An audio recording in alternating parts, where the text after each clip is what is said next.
Hey again everyone, welcome back again di Altcoins Update. Altcoins Update hari ini special, kita bakal ngebahas 3 altcoins yang cukup besar namanya. Dan udah lama banget saya nggak pernah nge-review lagi altcoins ini. Mungkin ada di beberapa request ya during the live session atau live streaming. Dari biasanya yang kita bikin itu di segmen bedah alts ya, dari huruf-huruf tertentu. Anyway guys, do you guys like it ya untuk bedah altcoin seperti itu? Kita mulai dari huruf A sampai F, and then lanjut lagi ke J to K, and then ke L to P, and then Q to T, and then terakhir I think U to Z ya. Kalau kalian suka, let me know di kolom komen, terutama di bagian pin comment ya, let me know. Nanti kalau misalkan kalian interested, untuk kita create another one ya kita bikin lagi ya, karena terakhir saya update itu sekitar 1 bulan yang lalu, udah lumayan lama. So anyway guys, let's talk about altcoins yang namanya cukup besar, yaitu XRP, Cardano, dan juga BNB. Ini lumayan jarang ya recently saya update, padahal kalau kita ngomongin dulu sih udah rutin banget ya, kayak almost every week itu minimal ada salah satu di antara 3 koin itu yang akan saya bahas gitu kan. So I'm gonna start with BNB. Ini salah satu koin yang bisa dibilang menjadi salah satu koin andalan ya dari koin-koin atau token-token exchange. So far BNB kelihatan masih bertahan dengan cukup baik di saat Bitcoin under pressure. Setidaknya dalam beberapa bulan terakhir ya, I think BNB somehow maintain dengan proper di atas, dan dia tidak mampu menciptakan lower low, mungkin seperti kondisi altcoins yang lain. Jadi kalau kita ngeliat kayak Ethereum, dia sampai lower low. Kemudian kalau kita lihat Solana, dia juga sama, sampai lower low. But when we look on BNB, so far dia maintain dengan baik di atas previous low point-nya. Bahkan kalau misalkan kita zoom in ke time frame daily, yang kita dapatkan itu technically adalah sebuah konsolidasi besar. Jadi jatuhnya dia itu seperti menciptakan higher low, but at the same time dia juga menciptakan lower high. Nah kalau kondisinya kayak gini, umumnya teman-teman pada pergerakan altcoins atau Bitcoin ya, ini biasanya sedang dalam fase build up untuk potential next push-nya ke harga lebih tinggi. But at the same time, kalian juga bisa berargumentasi mengatakan bahwa Vin, bagaimana jika ini adalah distribusinya justru. Jadi distribusinya dilakukan secara bertahap, dan pada akhirnya atau finalnya adalah di dump dengan sangat masif. Jadi BNB dibanting dengan sangat masif, signifikan, hingga dia ancur-ancuran ke range harga yang jauh lebih rendah. Well, I think so far sih, ngelihat BNB harusnya sih nggak begitu arahnya ya, karena dia biasanya kecenderungan dijagain juga koinnya. Kita juga tahu BNB sendiri punya burning mechanism ya, jadi mereka ada nge-burn token untuk mengurangi supply-nya. Saya terus terang nggak deep dive sih ke fundamental daripada BNB, tapi so far saya ngelihat BNB secara kekuatan masih cukup oke ya. Paling mungkin saya pengen bahas sama teman-teman soal hal yang perlu kalian antisipasi kalau misalkan kita ngomongin sedikit soal BNB. Well, at least ya, from my opinion teman-teman sekalian, kalau misalkan BNB sampai dia closing di bawah level $450 untuk time frame daily atau weekly, kalian udah boleh memperhatikan ya, mungkin sebaiknya trim down position. Jadi kalau misalnya teman-teman let's say punya 100 BNB, gak ada salahnya tuh dikurangin ya, mungkin 50%, maybe 30%, or maybe 60 to 70%. Depend ya teman-teman sekalian punya average price beli BNB-nya di harga berapa gitu kan. Tapi yang pasti I think it's wise ya, mengingat BNB di sini dalam keadaan terkonsolidasi cukup lama. Artinya kita khawatir juga kan bagaimana jika seandainya ini adalah proses distribusinya. Jadi dilakukan secara bertahap supaya para pelaku pasar itu nggak aware kalau BNB itu sebenarnya actually udah nggak punya momentum untuk dia nanjak. Ya, itu concernnya kita kalau dia break dari key support itu. Tapi kalau misalkan sejatinya ya teman-teman ya, kalau saya pribadi beranggapannya begini, saya lihat harga nanjak, dia create higher high, and then dia pull back di saat yang lain under pressure. BNB tidak under pressure, itu artinya saya bisa mengatakan kalau BNB itu punya daya tahan lebih baik ya dibandingkan dengan yang lain. Maka asumsinya adalah BNB memiliki potensi yang cukup baik untuk dia meneruskan kembali trennya. So let's say Bitcoin nanti tembus level all time high-nya di 108 ribu ya. Misalkan dia ngejar ke 115 or even higher. I think BNB punya possibility untuk nanjak juga. Dan very likely kita akan dapetin new all time high, tapi kali ini bisa jadi lebih solid ya. Karena kalau kita lihat sebelumnya itu nggak terlalu solid ya. Ini new all time high, boom, fake out. And then again ya, new all time high and then another fake out. Oke, kita nggak ngelihat dia solid gitu. Jadi bukan yang boom breakout, nanjak, konsolidasi, ketahan di atas, and then boom mungkin nanjak lagi, fake out, baru dia banting turun ke bawah. Jadi kalau misalkan katakanlah ini adalah fase fake outnya dia atau bull trapnya dia, maka yang kita harusnya dapatkan berikutnya adalah extra dump. Biasanya itu yang terjadi. Kenapa bisa terjadi fake out? Jawabannya adalah karena ada selling pressure yang begitu agresif, begitu impulsif dari harga yang lebih tinggi dari sebelumnya. Dan biasanya disertai juga dengan kondisi para retail itu beli secara masif, but at the same time itu jadi kesempatan whales untuk buang barang paling masif. Maka dari itu, biasanya disertai dengan dump yang begitu signifikan. Tapi kenyataannya kita nggak dapetin itu. So far, BNB hanya turun and then fake out ke bawah, nanjak lagi, retest terhadap resistance yang terbentuk pada previous all time high di tahun 2020. Kemudian kita ngelihat dia turun lagi, but still, there is no lower low yet so far. Ya kita nggak ngelihat dia sampai yang parah banget gitu anjloknya. Jadi dia hanya terkonsolidasi di sini. Maka kalau boleh saya ambil kesimpulan teman-teman sekalian ya, actually BNB menawarkan opportunity juga at the same time. Jadi kalau kalian merasa BNB secara koin bagus ya, accumulating dari range area 520 atau mungkin di $500, I think not the bad idea kalau dikasih ya. Tapi kalau misalnya nggak dikasih ya nggak usah paksain sih kalau menurut saya teman-teman. Karena biar gimana pun kalau kalian zoom out BNB, andaikan kalian miss nih, nggak belanja BNB ketika waktu lalu dikasih di harga 300-200 gitu.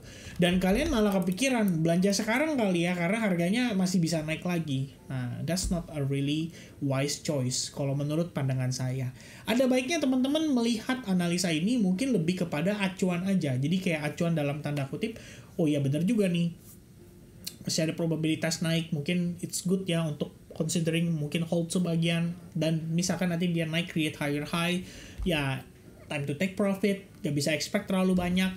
Karena kalau misalnya dari sisi lain saya tambahkan, kita bisa lihat juga loh, dia itu naik sebenarnya berpotensi ya membentuk sebuah channel. Kalau misalkan membentuk sebuah channel, dia naik nanti, naiknya terbatas lagi gitu. Jadi kayak ujung-ujungnya rejected lagi, dan pada akhirnya dia habis momentumnya. Jadi kamu bisa lihat ini seperti membentuk sebuah channel gitu, yang suatu saat nanti akan dibanting anyway ya. Mungkin kondisinya bisa sama kayak era tahun 2021 ya kan. At that time kita ngelihat dia konsolidasi, kemudian dia lemes turun dan habis momentumnya. But luckily BNB masih dipertahankan. Kita bisa lihat juga ya ownernya CZ ya, secara I think ya, saya nggak tahu, mungkin secara halus ya, mempertahankan reputasinya Binance dengan amat sangat baik. Bahkan dia berkorban juga sampai masuk ke penjara pada saat itu ketika berbicara soal Binance US dan masalahnya ya terkait dengan hukum di Binance. Ya so far menunjukkan kalau BNB punya reputasi yang cukup baik. Dari segi token kelihatan masih oke gitu.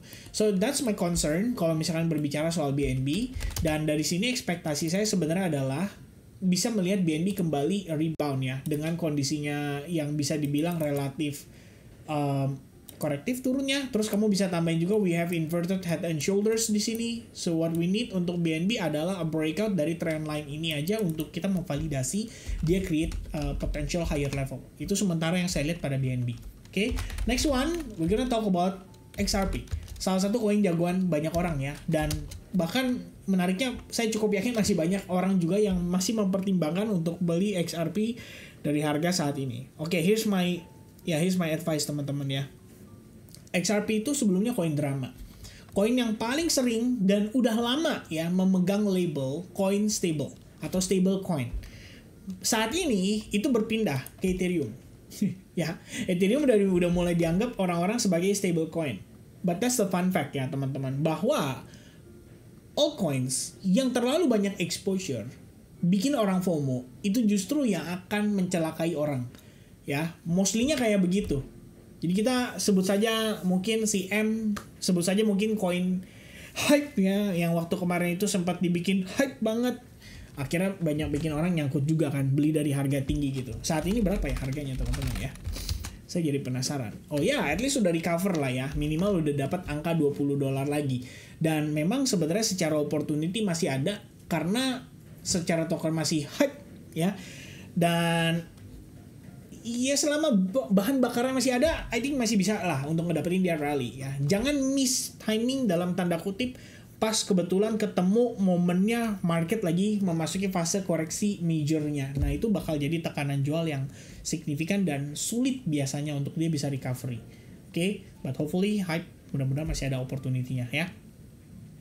Tapi jangan overhype juga gitu kan. Expecting dia bisa $200, $150 ya. Hati-hati teman-teman dalam menaruh ekspektasi. Oke, so let's talk about XRP ya. Banyak orang ngomongin XRP bisa sekian gitu. Ini XRP bisa dapat $3,5 sampai $4 untuk final daripada cycle kali ini. I think itu udah bagus sekali. Ya, itu udah bakal bagus sekali. Dan kondisinya saat ini market cap daripada XRP itu technically udah lebih tinggi daripada ketika kondisi 2018. Tapi kalau kalian lihat dari segi harga, obviously kita nggak bisa bilang kalau harganya lebih tinggi daripada 2018. Nah, maka dari itu, untuk exit yang proper dari para whales, pastinya mereka akan butuh orang-orang untuk FOMO lebih gila lagi daripada apa yang terjadi setelah kemenangan XRP atau Ripple against SEC. Nah untuk saat ini kondisinya gimana teman-teman? XRP itu maintain di atas high point pada 2021. So far kita ngelihat selling pressure-nya juga ikut kena ketika Bitcoin-nya turun, tapi dia memegang title yang sama seperti BNB. Ketika kita ngelihat yang lain turunnya sangat signifikan, XRP somehow itu turunnya terbatas. Bahkan dia maintain di atas 23.6% retracement dari keseluruhan swing yang terbentuk di sini. Ya, jadi kalau kita lihat sejauh ini pergerakan XRP turun dalam keadaan korektif membentuk sebuah pola falling wedge. Jadi kalau teman-teman yang mungkin masih nge-hold tokennya, ya Anda masih punya ekspektasi ya untuk ngelihat XRP creating higher high, saya pikir kesempatan itu masih ada. Bahkan menariknya kalau kita lihat, kemarin waktu XRP turun, dia cuma ngisi fair value gap ini aja. Habis itu kita dapat reaction yang cukup baik membentuk sebuah bullish engulfing di range area tersebut. And then price going up, dia pull back tipis di sini. Kalau kalian perhatiin terbentuk inside bar, ya kan, walaupun ada buntutnya ya. Sebenarnya technically ya ini kita bisa considering as a part of the pullback gitu deh. Habis itu dia create higher high, another pullback, create higher high, another pullback. Dan kondisinya saat ini naiknya terbatas, masih dengan ancaman resistance di atasnya berupa trend line. Dan dari sisi price action sendiri, kita ngelihat di sini juga terdapat fair value gap yang memang kalau kita lihat sedang dalam proses dimitigasi, dan itu menjadi rejection atau menjadi penyebab dari rejection pada XRP dalam beberapa hari terakhir. Tapi apakah XRP akan kehilangan momentum total dan akan kehabisan bensin sebelum kita ngelihat dia menciptakan next move-nya ya? Mari kita sama-sama cek dari time frame yang lebih kecil ya untuk memastikan teman-teman. So I'm gonna take a look on the 4-hour time frame. Kalau kita lihat dari perspektif time frame 4 jam sendiri, we did have a rejection. Rejection itu lumayan mengkhawatirkan karena tampaknya hampir ya makan low point yang terbentuk di sini. Ya, jadi kalau kita lihat ini kan adalah momen dia menciptakan higher high. Lalu dia menciptakan pullback di sini dan dia testing mendekati low point tersebut. Sederhananya, kalau low point ini diambil, maka momentum XRP untuk naik dalam beberapa waktu terakhir itu sudah selesai, teman-teman. Sudah habis. Ya, sudah habis dan dia bisa memasuki fase koreksinya kembali. Jadi kita bisa bilang dia bisa balik ke bearish untuk midterm gitu ya. Sederhananya kita bisa katakan seperti itu. Di sisi lain kita ngelihat dia juga naik dalam sebuah ascending channel. So memang kelihatannya penguatannya sendiri progresnya udah cenderung melemah. Kalau saya pribadi mungkin dari sini untuk mempertimbangkan looking for long opportunity akan jadi sebuah sebuah second analysis atau alternatif setup yang akan saya manfaatkan. Ya, kalau memang dia menciptakan sebuah validasi kembali, gitu kan. Di sisi lain kalau kita lihat di sini dari segi momentum obviously udah kehabisan bensin, guys. Ya, dia created higher high, tapi kenapa? Ya, pertanyaan terbesar kan adalah kenapa dia nggak bisa bertahan dari selling pressure-nya gitu. Jadi kayak wah ini kok lemes gitu kan, nggak ada pembeli lagi nih yang masuk dari area itu. Walaupun setelahnya dia balik gitu ya, kamu bisa bilang ini kan V-shape recovery, Vin. Betul, satu sisi itu. Kemudian Vin, ini falling wedge pattern. Betul juga teman-teman, satu sisi ya ini juga benar gitu ya, kita bisa bilang dari sisi bullnya itu tepat. Namun tetap pertanyaan terbesar saya adalah kenapa selling pressure di sini kuat banget, itu pertama. Yang kedua, kenapa buyersnya itu nggak seagresif kemarin-kemarin? Ketika buyersnya itu berani beli seakan-akan there's no tomorrow gitu kan. Nah itu jadi pertanyaan buat kita. Maka kalau misalnya kita lihat kondisi tersebut, apa yang kita bisa ambil kesimpulannya? Ada kemungkinan XRP itu bisa retest lagi ke level $2 dalam waktu dekat. Kira-kira seperti itu. Ya itu langsung kesimpulan yang kita bisa lihat berdasarkan price action yang terbentuk di time frame yang lebih kecil, begitupun apa yang terlihat pada perspektif time frame daily. In case XRP naik lagi, berarti kan dia menginvalidasi outlook tersebut. Apa yang kita bisa harapkan? XRP bisa testing ke level trendline ini. Dan pada akhirnya, is it gonna be rejected again or not? Ya itu yang kita belum tahu. Nah, guys, sekedar info, XRP katanya dapat lampu hijau ya untuk ETF-nya. Jadi bayangin dengan news seperti itu, XRP still cannot create a strong momentum dari buyersnya. Jadi itu yang makanya kita patut pertanyakan juga, apakah ini memang ada keterbatasan kenaikan untuk sementara waktu ini before kita ngelihat secara gambaran besar dia nanjak lagi. Karena kalau saya boleh ambil tambahan ya teman-teman, kamu bisa lihat juga bahwa all of this process itu bisa jadi adalah A, B, C, and then potentially D and E wave corrective wave di dalam sebuah falling wedge channel. Ya kan? Lebih kurangnya seperti itu. Ini bisa jadi satu possibility. Dan itu artinya akan makan waktu kan. Besok 29 hari lagi sebelum dia nanjak lagi itu sangat-sangat possible kok menurut saya gitu. That's the analysis buat XRP. Okay, and the last one, Cardano ya, Charles Hoskinson teman-teman. Apa kabar? So far Cardano juga nunjukin progres yang cukup baik secara time frame weekly. Kita bisa lihat setelah proses reversalnya, dia creating higher high di sini, we have a pullback di sini, price creating higher low, respecting the imbalance, and then start push ke harga lebih tinggi lagi, testing ke previous support resistance, rejected, dan dia start pullback. I think ini semua adalah hal yang sangat normal terjadi pada price action dari sebuah pergerakan yang secara pergerakannya itu masih dalam struktur bullish. Oke, overall teman-teman, kalau kita lihat ya, ini memiliki kemiripan seperti layaknya XRP. Bedanya kalau misalkan di Cardano, ini kan ada sempet ya isu kalau Cardano itu sebagai koin yang American based akan lebih didukung, bisa jadi crypto strategic reserve dan bla bla bla. Makanya boom, Cardano nanjak. Ternyata sementara kita nggak ngedapetin follow up dari analisa itu, dari sentimen tersebut, dan hal tersebut menciptakan tekanan jual pada Cardano selama 36 hari setelahnya dan menciptakan harga yang lebih rendah. Nah, bedanya kalau tadi XRP ngebentuk falling wedge, di sini Cardano itu ada possibility ngebentuk yang namanya descending broadening wedge pattern. Mirip-mirip dengan falling wedge, bedanya kalau descending broadening wedge itu lebih lebar guys. Jadi dia melebar. Dan secara pergerakan umumnya itu price objektifnya adalah ketika dia breakout, dia bisa nerusin rally yang berlangsung dari rally sebelumnya. Jadi kalau kita lihat asumsinya secara sederhana ya, price creating rally di sini dalam proses dia membentuk descending broadening wedge-nya, and then at some point kita bisa lihat dia creating higher high. Kira-kira begitu.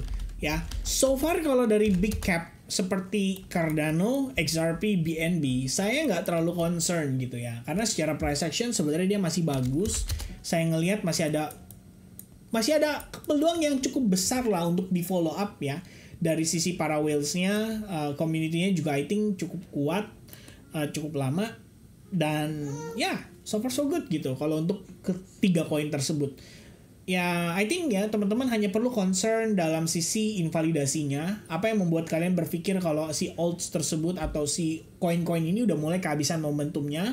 Kalau dari saya personally ngelihat Bitcoin utamanya dari sana dulu. Kemudian berikutnya saya follow up dengan total 3. Actually sebenarnya total 2 pun oke gitu ya. Tapi karena kita mengeluarkan ya Ethereum sebagai bagian dari market cap-nya, maka saya cukup lihat total 3. Nah, bila mana total 3 benar-benar hanya mengalami pullback saja untuk dia testing low level dan dia creating higher low sebelum dia nanjak lagi, ini artinya kesempatan untuk either itu XRP, BNB, atau Cardano juga akan mendapatkan money flow dari rally-nya pada total 3 itu. Maka sebenarnya sangat penting untuk kita mengerti kalau secara keseluruhan total 3 itu sudah menyelesaikan fase koreksinya dan sedang berusaha breakout dari falling wedge-nya. Lalu berikutnya adalah bagian dari retestnya. Jadi kalau retestnya proper, bisa bertahan, menciptakan higher low, I think that's gonna be enough ya untuk kita memastikan BNB, Cardano, dan juga XRP masih punya momentum untuk rally. Kira-kira begitu. Oke, so itu analisis saya seputar XRP, Cardano, dan BNB. Semoga teman-teman bisa terbantu dengan analisanya, bisa mendapatkan referensi analisis, mungkin bisa ya jadikan ini sebagai second opinion kalian juga, dan ya, semoga dapat banyak benefit. Oke? God bless buat teman-teman semuanya. Happy weekend. Don't forget to leave the comment ya di kolom komen. Hit the like button guys and see you guys again di the next update. God bless. Cheers. Goodbye guys.